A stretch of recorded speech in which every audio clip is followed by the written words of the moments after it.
Hello everyone. आप सभी का फिर से स्वागत है। ये वर्ल्ड ज्योग्राफी एनसीईआरटी का डिस्कशन है। हमारा टॉपिक चल रहा है उद्योग अध्याय 2। डिस्कशन को स्टार्ट करने से पहले मैं बता दूं, इसका पीडीएफ अवेलेबल है। अगर आपको पीडीएफ चाहिए तो Telegram channel, Telegram quiz group या चैनल के कम्युनिटी बॉक्स में जाइए, वहां पर इसके रिगार्डिंग में इंफॉर्मेशन को अपडेट कर दिया गया है। तो चलिए स्टार्ट करते हैं। सबसे पहले विश्व के प्रमुख उद्योग के बारे में डिस्कस करेंगे। सबसे पहले इसमें लौह एवं इस्पात उद्योग, आयरन एंड स्टील इंडस्ट्री के बारे में डिस्कस कर लेते हैं। देखिए, आधुनिक मशीनी सभ्यता के लिए लौह एवं इस्पात आधारभूत उद्योग है और किसी देश के औद्योगिक विकास का मापदंड वहां के लौह इस्पात उद्योग ही हैं। किसी देश के औद्योगिक विकास का अनुमान लगाना है तो वहां के लौह इस्पात से लगाया जा सकता है। लौह इस्पात उद्योग के माध्यम से आंका जा सकता है। लौह इस्पात आधुनिक सभ्यता के लिए वरदान ही नहीं बल्कि दैनिक जीवन की अनिवार्य वस्तु भी है।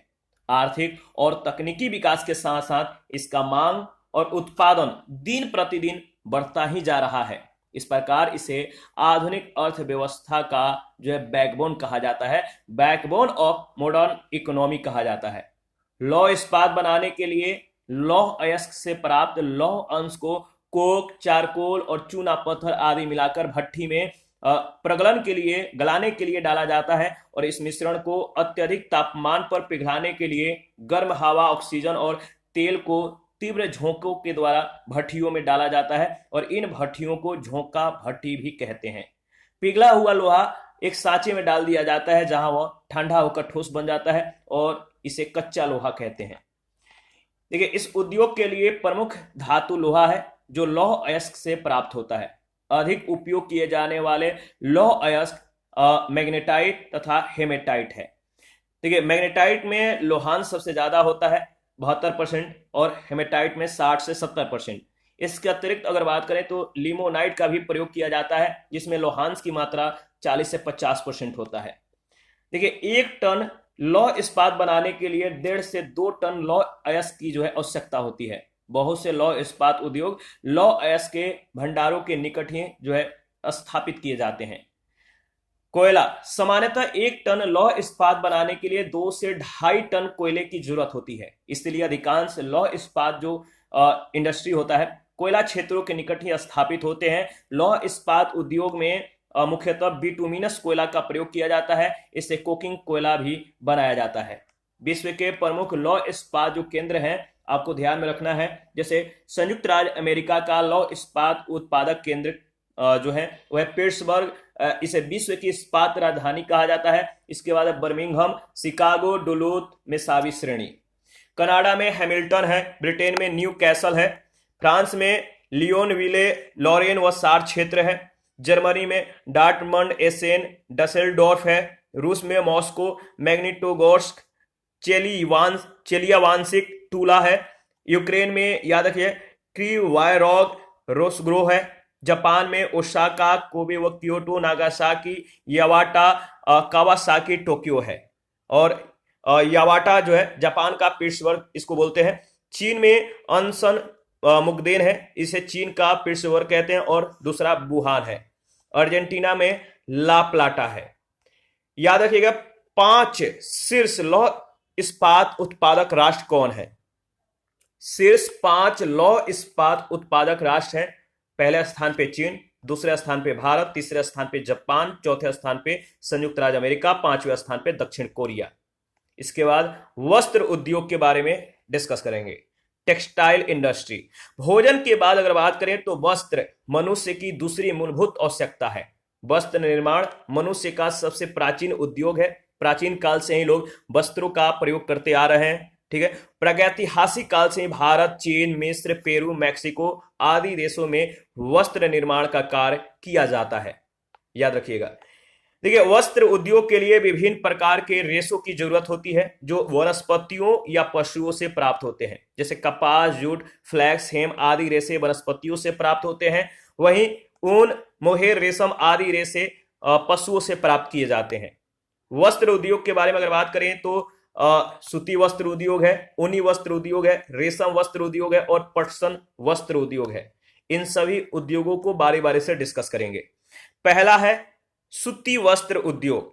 सूती वस्त्र उद्योग, देखिए जो सूती वस्त्र उद्योग है, इसके संदर्भ में अगर बात करें तो आधुनिक सूती वस्त्र उद्योग का प्रारंभ 18वीं शताब्दी में हरग्रीव्स के द्वारा स्पिनिंग जेनी क्रॉम्पटन द्वारा म्यूल कार्टराइट द्वारा शक्ति चालित करगा और ब्रिटेन में कॉटन जीन एवं भाप के इंजन के आविष्कारों के बाद हुआ है। याद रखिएगा, सूती वस्त्रों में या सूती वस्त्र उद्योगों में अनेक प्रक्रम सम्मिलित हैं, जैसे कि कपास ओटना, धुनना, कातना, बुनना, रंगाई करना और ब्लीच या रंग उड़ाना या साफ करना। ये सभी जो है वस्त्र उद्योग के अनेक प्रक्रम है। इन सभी क्रियाओं से एक मतलब कि इस सूती वस्त्र उद्योग को गुजरना पड़ता है। किसी वस्त्र को बनाने के लिए उनको ओटना होता है, कपास को ओटा जाता है, धुनना जाता है, फिर काता जाता है, फिर बुना जाता है, फिर इसकी रंगाई की जाती है और ब्लीच भी किया जाता है या रंग उड़ाने के लिए इसे साफ भी करना पड़ता है। सूती वस्त्र उद्योग को प्रभावित करने वाले प्रमुख कारक हैं। सूती वस्त्र उद्योग को प्रभावित करने वाले जो प्रमुख कारक हैं, प्रमुख कारक क्या क्या है? तो कच्चा माल है, सस्ता परिवहन है, इसके बाद शक्ति के साधन है, ठीक है, इसके बाद अनुकूल जलवायु, श्रम उपलब्धता, जल आपूर्ति, पूंजी बाजार और सरकारी प्रोत्साहन। रॉ मटेरियल के बारे में अगर बात करें तो सूती वस्त्र उद्योग के लिए सबसे महत्वपूर्ण कच्चा माल कपास है। विश्व के बहुत से भागों में यह उद्योग कपास उत्पादक क्षेत्रों में विकसित हुआ है। भारत में मुंबई व अहमदाबाद, संयुक्त राज्य अमेरिका के कपास के पेटी में विकसित उद्योग इसके प्रमुख उदाहरण हैं। दूसरा है मतलब एनर्जी रिसोर्सेज यानी शक्ति के साधन। सूती वस्त्र उद्योग में कोयले से चालक शक्ति प्राप्त की जाती है, ठीक है, कोयले से एनर्जी को प्राप्त की जाती है, इसीलिए उद्योग कोयला क्षेत्रों के निकट स्थापित किया जाता है। ब्रिटेन के लंकाशायर में सूती वस्त्र उद्योग का विकास इसका अच्छा उदाहरण है। इसके बाद सस्ता परिवहन की भी जरूरत होती है। जिन देशों में सस्ते परिवहन की सुविधा होती है वहां कपास की उपज न होने पर भी सूती वस्त्र उद्योग का विकास हो सकता है, क्योंकि सस्ते परिवहन के सहायता से यहां कच्चा माल या हल्का कच्चा माल जो होता है, याद रखिएगा, हल्का कच्चा माल विदेशों से जो है आयात किया जा सकता है। सस्ते परिवहन की उपलब्धता के कारण ही ब्रिटेन को भारत, पाकिस्तान, मिस्र, संयुक्त राज्य अमेरिका आदि देशों से कपास प्राप्त होती है। इसके बाद है अनुकूल जलवायु। देखिए, वस्त्र उद्योग में जलवायु का होना, अनुकूल होना काफी महत्वपूर्ण है। शुष्क जलवायु में धागा बार बार टूट जाता है, जिससे सूत काटने और कपड़ा बुनने में काफी कठिनाई आती है। इसके लिए आर्द्र जलवायु तथा समुद्री समीर उपयुक्त होती है। इसके बाद श्रम। सूती वस्त्र उद्योग में कुल उत्पादन लागत का बहुत बड़ा हिस्सा श्रम पर खर्च किया जाता है, इसलिए इस उद्योग के लिए सस्ते और कुशल श्रम का पर्याप्त मात्रा में उपलब्ध होना अनिवार्य है। विश्व में सबसे अधिक श्रम वस्त्र उद्योग में लगा हुआ है, ठीक है। इसके बाद जल आपूर्ति। सूती वस्त्र उद्योग में वस्त्रों की धुलाई, रंगाई, छपाई आदि करने के लिए बड़ी मात्रा में शुद्ध जल की जो है आवश्यकता होती है, अतः यह उद्योग जलापूर्ति के स्रोत के निकट ही स्थापित किया जाता है। विश्व के प्रमुख वस्त्र उत्पादक केंद्र। विश्व के प्रमुख जो वस्त्र उत्पादक केंद्र है, इसको ध्यान रखिएगा, इंपॉर्टेंट है, ठीक है। तो जो देश है जैसे चीन, इसके वस्त्र उत्पादक जो केंद्र है वो कौन कौन से हैं? तो चीन का संघाई है, कैंटन है, वुहान है, नानकिंग है, इसके बाद चुकिंग है, बीजिंग है, ठीक है। इसके बाद ब्रिटेन का मैनचेस्टर है, ब्रैडफोर्ड है, डर्बीशायर है, लीड्स है। रूस का मॉस्को, इवानोवो, रूस का जिसे मैनचेस्टर कहते हैं, लेनिनग्राद जिसे सेंट पीटर्सबर्ग कहते हैं। ब्राजील में Sao Paulo, Rio de Janeiro है। जापान में ओसाका, इसे जापान का मैनचेस्टर कहते हैं। टोक्यो याकोहामा, नागोया है। पाकिस्तान का कराची है, लाहौर है, रावलपिंडी है, पेशावर है, फैसलाबाद है, मुल्तान, हैदराबाद, गुजरावाला। पूर्व सोवियत संघ का जो क्षेत्र है, याद रखिए, चेल्याबिंस्क है, ओमस्क है, नोवसिबिर्स्क है, ताशकंद है, फरगना है, बुखारा है, अश्काबाद है, दुशांबे है, गोरकी है, बाकू, खरेसान, क्रीव। इटली का मिलान है, ट्यूरिन है, ब्रेसिया है, वेरोना है, कोमो है। फ्रांस का लीले है, सेंट इक्विटेन है, फॉर्मिस है, नैन्सी है, बेलफोर्ट है। पोलैंड का लोदज, क्राकाओ और पोजनान है। पुर्तगाल का पोर्टो अल्ग्रे, ब्रागा, सांटो डिस्ट्री और गाई मरास है। भारत का मुंबई है, अहमदाबाद है, कोलकाता है, मेरठ है, कानपुर है, लुधियाना है, कोयम्बटूर है, मदुरै है, नागपुर है, इंदौर है, देवास है, ग्वालियर है, रतलाम है, भोपाल, हैदराबाद, सिकंदराबाद, ये सभी याद रखिएगा, ये सभी मतलब कि वस्त्र उत्पादक केंद्र हैं भारत के। भारत का याद रखिएगा, इंपॉर्टेंट है। इसके बाद आगे बढ़ते हैं। इसके बाद पूंजी की भी काफी जरूरत होती है। जैसे इस उद्योग में पर्याप्त पूंजी की जरूरत होती है। ब्रिटेन, संयुक्त राज्य अमेरिका, जापान आदि देशों में इस उद्योग के विकास में पूंजी निवेश का अत्यधिक सहयोग रहा है। इसके बाद उत्पादित वस्तुओं को बेचने के लिए बाजार की भी जरूरत होती है। तो इस उद्योग की अवस्थिति में बाजार का अधिक प्रभाव पड़ता है, क्योंकि विक्रय की सुविधा के साथ साथ परिवर्तनशील मांग तथा बदलते फैशन के अनुसार उत्पादन में परिवर्तन किया जा सकता है। इसके बाद है सरकारी प्रोत्साहन। किसी भी देश की सरकार उद्योग को जो है प्रोत्साहन देकर उसके विकास में सहयोग कर सकती है। भारत में बहुत से वस्त्र उद्योग केंद्रों के विकास का श्रेय सरकार को है। तो केंद्रों के विकास का, जो उद्योग केंद्र है, इनके विकास का श्रेय सरकार को है। इसके बाद ऊनी वस्त्र उद्योग के बारे में अगर बात करें तो देखिए, वूलन टेक्सटाइल इंडस्ट्री, सूती वस्त्र उद्योग के बाद ऊनी वस्त्र उद्योग विश्व का दूसरा सबसे बड़ा वस्त्र उद्योग है। ऊनी वस्त्र का उत्पादन या इसकी मांग दोनों ही सूती वस्त्र के उत्पादन और मांग से कम है। ऊनी वस्त्रों की अधिक मांग मुख्यतः शीतोष्ण और शीतकटिबंधीय प्रदेशों में होती है। मात्रा के दृष्टि से विश्व में ऊनी वस्त्र उद्योग सूती वस्त्र उद्योग का 10 से 15% भाग ही है। लेकिन मूल्य के दृष्टि से अगर बात करें तो यह एक महत्वपूर्ण उद्योग है। विश्व का लगभग 2/3 ऊनी वस्त्र उद्योग यूरोप में केंद्रित है। रूस, संयुक्त राज्य अमेरिका और जापान अन्य महत्वपूर्ण ऊनी वस्त्र उत्पादक देश हैं। देखिए, दक्षिणी गोलार्ध के मुख्य ऊन उत्पादक देश ऑस्ट्रेलिया, न्यूजीलैंड, दक्षिण अफ्रीका, अर्जेंटीना और उरुग्वे है, जो विश्व के केवल 5% ऊनी वस्त्र का उत्पादन करते हैं। तो ऑस्ट्रेलिया, न्यूजीलैंड, दक्षिणी अफ्रीका, अर्जेंटीना और उरुग्वे, ये सभी देश केवल 5% ऊनी वस्त्र का जो है उत्पादन करते हैं पूरे विश्व का। ऊन निर्माण की 2 पृथक विशिष्ट शाखाएं हैं।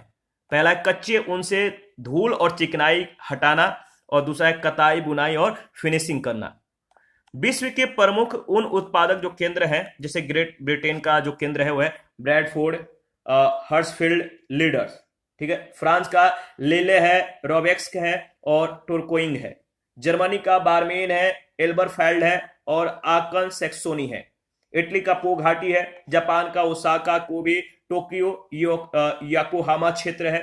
यूएसए का मतलब कि न्यू इंग्लैंड है, लॉरेंस तथा फिलाडेल्फिया है। और भारत का धारीवाल, अमृतसर, लुधियाना, मतलब खड़क, मुंबई, इसके बाद जामनगर, बड़ोदरा, अहमदाबाद और कानपुर है। देखिए, रेशम वस्त्र उद्योग के बारे में अगर बात करें तो रेशम वस्त्र उद्योग का विकास सबसे पहले चीन में घरेलू उद्योग के रूप में हुआ। जो रेशम वस्त्र उद्योग है, इसका विकास सबसे पहले चीन में हुआ घरेलू उद्योग के रूप में। रेशम वस्त्र प्रारंभ से ही जो है धनी वर्ग है, इनके लिए विलास वस्तु है, इनके लिए विलासिता का एक साधन है। सूती वस्त्र या ऊनी कपड़ों की अपेक्षा सीमित और अधिक केंद्रीभूत उद्योग रहा है, मतलब रेशम वस्त्र उद्योग। और अन्य अगर बात करें तो बाद में इस उद्योग का प्रसार जापान, भारत, एशिया और अन्य देशों और यूरोप में भी हुआ। तो इसका जो सर्वप्रथम मतलब कि विकास हुआ चीन में। वर्तमान समय में जापान कच्चे रेशम का सबसे बड़ा उत्पादक है, जहां विश्व का लगभग 3/4 कच्चा रेशम तैयार किया जाता है।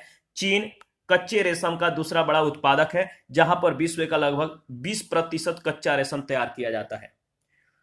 आपको ध्यान में रखना है कि विश्व के प्रमुख रेशम उत्पादन केंद्र कौन कौन से हैं, किस देश के कौन कौन से केंद्र हैं। जैसे जापान में जो रेशम उत्पादन केंद्र हैं वो है कानाजावा, ठीक है, कानाजावा, तोगिची, इमानाची, क्योटो और फुकुई। यूएसए के न्यू जर्सी, पेंसिल्वेनिया, न्यूयॉर्क और न्यू इंग्लैंड। फ्रांस का लियोन्स है। इटली का पो घाटी एवं आल्प्स पर्वत प्रदेश के निकटवर्ती प्रदेश यानी मिलान, कैमो और बर्गैमो। इसके बाद ब्रिटेन है। ब्रिटेन का मैक्लोसफील्ड, कांगलेटन और लीडर्स। जर्मनी का क्रेफ्लो, मुंचेन, ग्लैंडवास तथा रहेडट। भारत का कर्नाटक है, पश्चिम बंगाल है, जम्मू कश्मीर है, बिहार है, झारखंड है, छत्तीसगढ़ है, उत्तर प्रदेश है, असम है, तमिलनाडु है, गुजरात और महाराष्ट्र है। देखिए, रासायनिक दृष्टि से अगर बात करें तो मानव निर्मित रेशों को 2 वर्गों में रखा जाता है। रासायनिक दृष्टि से अगर बात करें तो मानव निर्मित जो रेशे हैं इनको 2 वर्गों में डिवाइड किया गया है। एक है सेल्यूलोज रेशे, दूसरा है गैर सेल्यूलोज रेशे। सेल्यूलोज रेसे जो है, इस रेसों का निर्माण और उत्पादन सर्वप्रथम पश्चिमी यूरोप में किया गया, जिसमें रेयान और एसीटेट सेल्यूलोज में रेसों का सर्वप्रथम विकास जो है किया गया। तो रेयान और एसीटेट सेल्यूलोज में रेसों का सर्वप्रथम या सबसे पहले विकास किया गया। गैर सेल्यूलोज रेसे जो है, यह रेसा नायलॉन, डेक्रॉन और उर्लोन, एक्रिलीन, डाइनील आदि जो कोयले, पेट्रोलियम और प्राकृतिक गैस आदि से प्राप्त रसायनों से निर्मित होते हैं। तो ये गैर सेल्यूलोज रेसे हैं।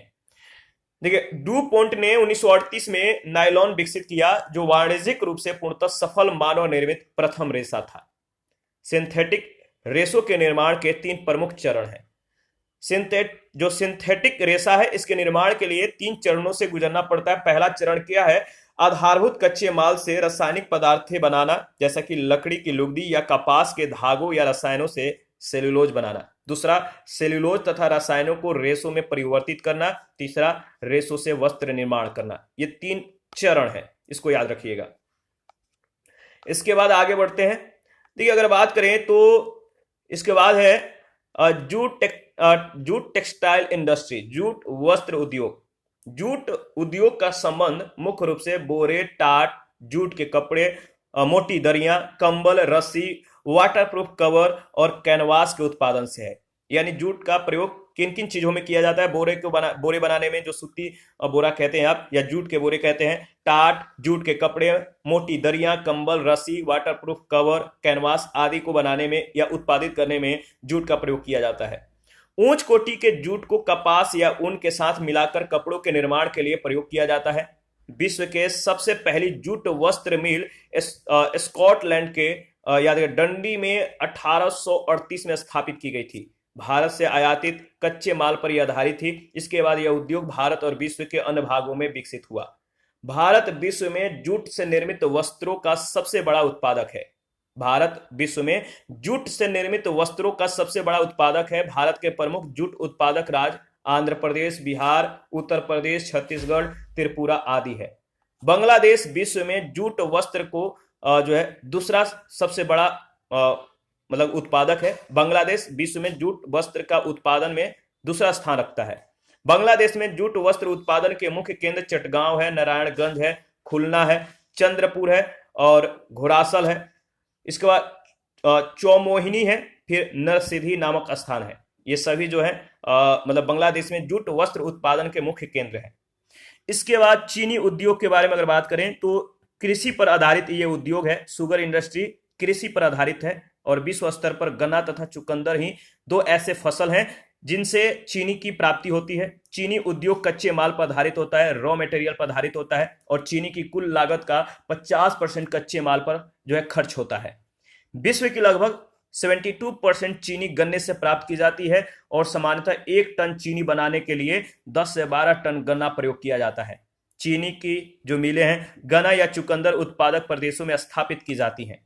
विश्व के प्रमुख गन्ना व चुकंदर उत्पादक क्षेत्र चीनी के बड़े उत्पादक भी हैं। गन्ने से चीनी बनाने वाले देशों में भारत, ब्राजील, चीन, थाईलैंड, मैक्सिको, ऑस्ट्रेलिया और क्यूबा के नाम विशेष रूप से उल्लेखनीय हैं। चुकंदर से चीनी बनाने वाले देशों में संयुक्त राज्य अमेरिका, यूरोपीय संघ और चिली आदि प्रमुख हैं। याद रखिएगा, संयुक्त राज्य अमेरिका में गन्ने तथा चुकंदर दोनों से चीनी बनाई जाती है। चीनी बनाने के लिए इस देश के दक्षिणी भाग में गन्ना और उत्तरी भाग में चुकंदर का प्रयोग किया जाता है। चीनी उत्पादक शीर्ष 5 राष्ट्र। चीनी उत्पादक शीर्ष 5 राष्ट्र कौन कौन से हैं? तो पहला स्थान ब्राजील का है, दूसरा स्थान भारत का है, तीसरा स्थान चीन का है, चौथा स्थान थाईलैंड और 5वां स्थान पाकिस्तान का है। तो चीनी उत्पादक शीर्ष 5 राष्ट्र कौन कौन से, क्रम को याद रखिएगा। पहला दूसरा क्रम भी याद रखिएगा और ज्यादातर भारत का क्रम याद रखिएगा। तो चीनी उत्पादक शीर्ष 5 राष्ट्र हैं, ब्राजील है, भारत है, चीन, थाईलैंड और पाकिस्तान है। चीनी आयातक एवं निर्यातक शीर्ष 5 राष्ट्र कौन कौन से हैं? चीनी आयातक और निर्यातक शीर्ष 5 राष्ट्र। आयातक जो राष्ट्र हैं, पहला स्थान पर चीन है, ठीक है, सबसे ज्यादा आयात करता है। इसके बाद इंडोनेशिया, यूरोपीय संघ, संयुक्त राज्य अमेरिका और संयुक्त अरब अमीरात। निर्यातक राष्ट्र कौन कौन से हैं? ब्राजील है, थाईलैंड है, ऑस्ट्रेलिया, भारत और ग्वाटेमाला। इसके बाद कृत्रिम रबर उद्योग सिंथेटिक रबर इंडस्ट्री के बारे में डिस्कस करेंगे। तो देखिए, अधिकांश कृत्रिम रबर पेट्रोलियम, कोयला, प्राकृतिक गैस तथा औद्योगिक एल्कोहल से जो है बनाई जाती है। कृत्रिम रबर मुख्यतः 4 प्रकार की होती है। कृत्रिम रबर कितने प्रकार की होती है? मुख्यतः 4 प्रकार की होती है, ध्यान में रखिएगा, इंपॉर्टेंट है। और पहला है, अगर बात करें तो स्टाइरिन रबर। स्टाइरिन रबर जिसे प्राकृतिक रबर में मिश्रित करके टायर बनाए जाते हैं। दूसरा है बुटाइल रबर, बुटाइल रबर जिसे ट्यूब बनाई जाती है। तीसरा है नियोप्रीन रबर जो विद्युतीय इंसुलेशन में काम आती है। और चौथा है ब्यूना एन रबर जो घर्षण, उष्मा तथा तेल रोधी होती है। देखिए, स्टाइरिन रबर यानी अगर बात करें तो स्टाइरिन रबर स्टाइरिन कोयले से प्राप्त एक तरल पदार्थ से निर्मित होता है। स्टाइरिन से रबर में अधिक लचीलापन आ जाता है, ठीक है, और जिससे यह देर में, मतलब काफी देर में ये नष्ट होता है। इसके बाद उर्वरक उद्योग, फर्टिलाइजर इंडस्ट्री के बारे में डिस्कस कर लेते हैं। देखिए, मृदा की उपजाऊ शक्ति को बनाए रखने के लिए बढ़ती हुई जनसंख्या की खाद्यान्न से संबंधित आवश्यकताओं को पूरा करने के लिए कृषि उपज को बढ़ाने में उर्वरक उद्योग का काफी महत्वपूर्ण मतलब कि योगदान होता है। तो उर्वरक का प्रयोग करके खाद्यान्न को जो है बढ़ाया जा सकता है, खाद्यान्न वस्तुओं को उत्पादित की जा सकती है काफी मात्रा में। कृषि के लिए रासायनिक उद्योग 2 प्रकार के विभिन्न उपयोगी वस्तुएं प्रदान करता है, एक रासायनिक उर्वरक, दूसरा कृषि संबंधी कीटनाशक दवाएं, पेस्टिसाइड्स। उर्वरक उद्योग अम्ल उत्पादन से संबंध है। जो उर्वरक उद्योग है ये अम्ल के उत्पादन से संबंधित है। मुख्य रूप से उर्वरक 3 प्रकार के होते हैं जिन्हें नाइट्रोजन, फास्फेट और पोटास कहते हैं। एन नाइट्रोजन, इसके बाद फास्फेट और पोटास, याद रखिएगा। किसी देश में रासायनिक उर्वरकों का उत्पादन वहां पर उपलब्ध प्राकृतिक संसाधनों पर निर्भर करता है, डिपेंड करता है। सबसे पहले नाइट्रोजनी उर्वरक के बारे में डिस्कस करेंगे। नाइट्रोजन उर्वरक देखिए सभी उर्वरकों से मतलब महत्वपूर्ण होता है। विश्व में उर्वरक के रूप में नाइट्रोजन के उत्पादन एवं इसकी अगर बात करें तो इसकी देखिए जो कह सकते हैं इसकी जो परत है, क्या होता है, इसकी परत में सर्वाधिक वृद्धि हुई है, ठीक है, या इसकी खपत में मतलब सबसे ज्यादा वृद्धि हुई है।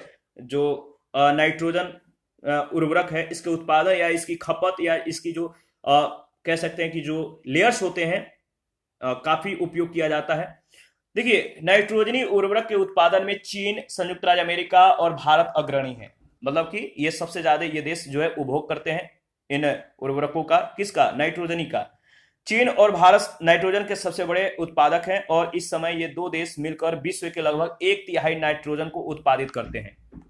इसके बाद अगर बात करें तो चीन, संयुक्त राज्य अमेरिका और भारत में नाइट्रोजनी उर्वरकों का उपयोग अधिक होता है। इसके बाद फास्फेट के बारे में अगर बात करें तो अधिक संपन्न सुपर फास्फेट यानी 42.5% फास्फोरिक एसिड युक्त फास्फेट चट्टान की फास्फोरिक अम्ल से जो है उपचरित करने से मिलता है। तो सुपर फास्फेट चट्टान की फास्फोरिक अम्ल से जो है उपचरित करने से प्राप्त होता है। अमोनिया फास्फेट के लिए फास्फोरिक अम्ल अमोनिया से उपचारित किया जाता है। यह उर्वरक उद्योग केवल उन्हीं देशों में विकसित हुआ है जहां फास्फेट के प्राकृतिक भंडार प्रचुर मात्रा में उपलब्ध हैं।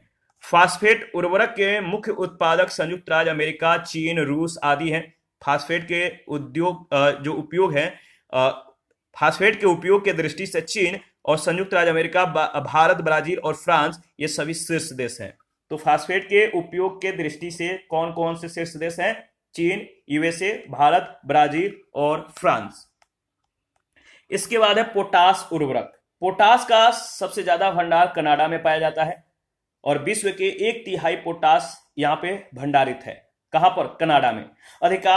अगर बात करें अधिकांश भंडार कनाडा, संयुक्त राज्य अमेरिका के सीमा के उत्तर में पाए जाते हैं। कनाडा, रूस और बेलारूस पोटास के मुख्य उत्पादक देश हैं, ठीक है। अगर इसके अतिरिक्त बात करें तो फ्रांस, जर्मनी, इजराइल और जॉर्डन में भी पोटास का उत्पादन होता है। इसके बाद ग्लास इंडस्ट्री के बारे में बात करेंगे, कांच उद्योग के बारे में। कांच मूलतः पिघली हुई बालू है। बालू में सोडा एस यानी सोडा राख, चूना, लवण, नाइट्रेट और टूटी हुई कांच मिलाकर इन्हें 1400 डिग्री सेंटीग्रेड से 1660 डिग्री सेंटीग्रेड तापमान पर गर्म करने से एक चिपचिपा रवेदार पदार्थ निर्मित होता है जिसे कांच कहते हैं, ग्लास कहते हैं। और इसे बनाने में potassium carbonate, boric acid, barium, antimony और आर्सेनिक का भी अल्प मात्रा में प्रयोग किया जाता है। जैसे कि अगर बात करें तो चीनी मिट्टी के बर्तन पिघली हुई मृत्तिका है। ठीक है, याद रखिएगा। कांच के संयंत्रों की अवस्थिति दो कारकों पर जो है निर्भर करती है। कांच के संयंत्रों की अवस्थिति के जो कारण है दो हैं, ईंधन की उपलब्धता और बाजारों की निकटता। ईंधन है इसकी उपलब्धता जरूरी है, और इस मतलब जो निर्मित होते हैं कांच से निर्मित वस्तुओं को बेचने के लिए बाजार की भी जरूरत होती है। तो इन उद्योगों को बाजार के निकट और ईंधन की जरूरत के अनुसार जो है स्थापित किया जाता है। देखिए, अगर बात करें तो शीशा के सामान बनाने में, शीशा जो है, कांच के सामान बनाने में संयुक्त राज्य अमेरिका का विश्व में पहला स्थान है। तो शीशा के या ग्लास के सामान बनाने में यूएसए का प्रथम स्थान है। यहाँ शीशा उद्योग की स्थापना सर्वप्रथम न्यू जर्सी के ग्लासबोरो नामक स्थान पे 1776 ईस्वी में हुई थी। बाद में फिलाडेल्फिया, ब्रिजटाउन, सालेमन और मेलविले में भी यह उद्योग जो है विकसित हो गया। इसके बाद लुगदी एवं कागज उद्योग के बारे में, पल्प एंड पेपर इंडस्ट्री के बारे में डिस्कस करेंगे। आधुनिक युग में कागज को सभ्यता की रीढ़ कहा जाता है। मॉडर्न युग में जो कागज है इसे सभ्यता की रीढ़ कहते हैं। सर्वप्रथम कागज बनाने की जो कला है इसकी खोज चीन में 105 ईस्वी में याद रखिए त्साई लुन ने की थी। त्साई लुन, चीन में 105 ईस्वी में। इंग्लैंड में 19वीं शताब्दी के उत्तरार्ध में अधिकांश जो कागज है एस्पार्टो घास से बनाया जाता था, जो उत्तरी अफ्रीका तथा स्पेन से आयात की जाती थी। नोट की छपाई में प्रयुक्त होने वाला उत्तम किस्म का विशिष्ट कागज बाओबाब, याद रखिए, बाओबाब नामक वृक्ष के छाल से बनाया जाता है। भूसे से भी सस्ते किस्म का कागज बनाया जाता है। गन्ने की खोई पर आधारित प्रथम कागज कारखाना जो है लुइसियाना के लाकपोर्ट नामक स्थान पर स्थापित किया गया था। इसके अतिरिक्त बांस या जूट से भी कागज बनाया जाता है। विश्व में 95% कागज लकड़ी से बनाया जाता है। 95% कागज जो है लकड़ी से निर्मित होता है। लकड़ी की लुगदी बनाने की दो विधियां हैं, एक है मैकेनिकल यानी यांत्रिक, दूसरा है रासायनिक यानी केमिकल। मैकेनिकल और केमिकल दो विधियां हैं। अखबारी और सस्ता कागज यांत्रिक विधि से बनाया जाता है। रासायनिक विधि से लुगदी बनाने की प्रक्रिया महंगी है और इससे थोड़ी मात्रा में किंतु उत्तम श्रेणी का कागज जो है तैयार होता है। लुगदी बनाने का उद्योग सस्ते कच्चे माल यानी लकड़ी तथा ऊर्जा पर निर्भर होते हैं। इसके बाद अगर बात करें तो नेक्स्ट है प्लास्टिक उद्योग। ठीक है, प्लास्टिक इंडस्ट्री के बारे में देख लेते हैं। वर्तमान में प्लास्टिक अत्यंत जो उपयोगी वस्तु हो गया है। लकड़ी, शीशा, धातुओं और प्राकृतिक रेशों के प्रतिस्थानिक रूप में प्लास्टिक का उपयोग किया जा रहा है। इसलिए आधुनिक युग में प्लास्टिक एक बहुउपयोगी वस्तु हो गया है, मल्टीपर्पस वस्तु हो गया है। ये ऐसे पदार्थ हैं जो संबंध रहते हुए भी जो है फैल सकते हैं, मतलब कि इनमें फ्लो हो सकता है, इनमें प्रसार हो सकता है और इन पर अनेक रंग अच्छी तरह से चढ़ जाते हैं। विभिन्न स्तर पर जो है अपारदर्शी और पतला मोटा बनाया जा सकता है। हल्के मजबूत टिकाऊ क्रियाओं जैसे अम्ल, नमी, गर्मी, ठंडक आदि का ये प्रतिरोधी होते हैं। औद्योगिक प्लास्टिक जो बड़े कारखानों में बनाए जाते हैं, राल, पाउडर, टिकिया, ट्यूब या मतलब कि चदरों के रूप में जो है ये बनाए जाते हैं। ठीक है, याद रखिएगा। जिससे अगर बात करें, जिससे प्लास्टिक की विभिन्न वस्तुएं बनाने में अपेक्षाकृत और जो है छोटे कारखाने अनेक वस्तुएं तैयार करते हैं। प्लास्टिक के कच्चे माल प्रोटीन पदार्थ जैसे दूध, सोयाबीन, सुखाया रक्त, फिनॉल, सम्मिश्र चूना, कोयला, सेल्यूलोज आदि हैं। तो याद रखिए। इसके बाद पेट्रोलियम शोधन के बारे में हम लोग नेक्स्ट सेशन में डिस्कस करेंगे। आप अपना प्रतिक्रिया देते रहिए। आपके प्रतिक्रियाओं का हमें बेसब्री से इंतजार रहता है। जिन लोगों ने Telegram channel, Telegram quiz group, Facebook page, Instagram को ज्वाइन नहीं किया है, वीडियो के डिस्क्रिप्शन बॉक्स में उसका लिंक है, आप ज्वाइन कर सकते हैं। किसी भी टॉपिक में, किसी भी चैप्टर में कोई भी पॉइंट आपको अगर डाउटफुल लग रहा है तो आप कमेंट कर सकते हैं, या फेसबुक पेज या इंस्टाग्राम के पेज पर जाकर आप वहां पे कन्वर्सेशन कर सकते हैं। Thank you. मिलते हैं नेक्स्ट सेशन में। अभी के लिए इतना ही।